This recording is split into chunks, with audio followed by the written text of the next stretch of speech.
नमस्कार दोस्तों, उषा की आवाज़ चैनल में आप सभी का स्वागत है। हमारी आज की कहानी है जो होता है अच्छे के लिए होता है।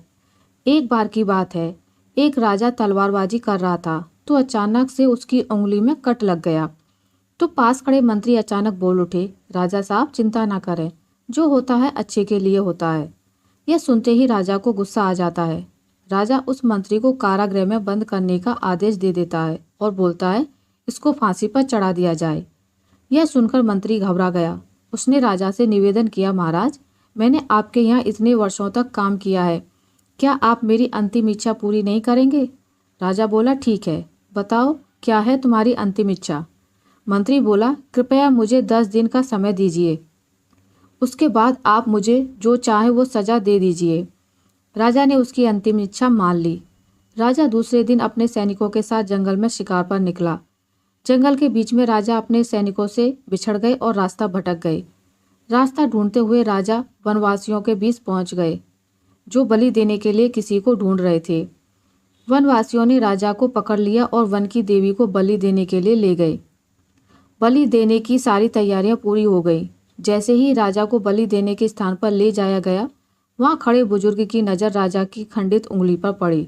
उसने आवाज़ लगाई कि ये तो खंडित है, इसकी बलि नहीं दी जा सकती। तो वनवासियों ने राजा को छोड़ दिया। राजा जैसे तैसे वहां से निकला और अपने राज्य पहुंचा। सबसे पहले कारागृह में अपने मंत्री से मिलने पहुंचा। राजा ने मंत्री से कहा, आपने सही कहा था, अगर मेरी अंगुली नहीं कटी होती तो मैं जिंदा नहीं होता। यानी जो होता है वो अच्छे के लिए होता है। राजा ने फिर पूछा, मेरा तो फायदा हुआ, लेकिन आपका कैसे फायदा हुआ? मैंने तो आपको सजा दी है। मंत्री बोला, मैं आपके साथ शिकार पर हमेशा रहता हूँ, उस दिन भी रहता, लेकिन मेरे खंडित नहीं होने के कारण मेरी बलि चढ़ जाती, इसलिए मेरे साथ भी जो हुआ अच्छा हुआ। राजा प्रसन्न हुआ, लेकिन छोटी सी बात पर मंत्री को सजा देने का दुख भी हुआ। इसलिए राजा ने मंत्री को कारागृह से निकालकर फिर से अपने साथ रख लिया। अपने जीवन में भी बहुत से उतार चढ़ाव आते रहते हैं। कभी कभी कुछ चीज़ें मन मुताबिक नहीं होती हैं, बस कारण से कभी निराश नहीं होना चाहिए। हमेशा याद रखें, जो होता है अच्छे के लिए होता है। भले ही कुछ अच्छा हो या ना हो, लेकिन उस परिस्थिति के प्रति सकारात्मक नज़रिया रखने से उसका प्रभाव बहुत कम हो जाता है।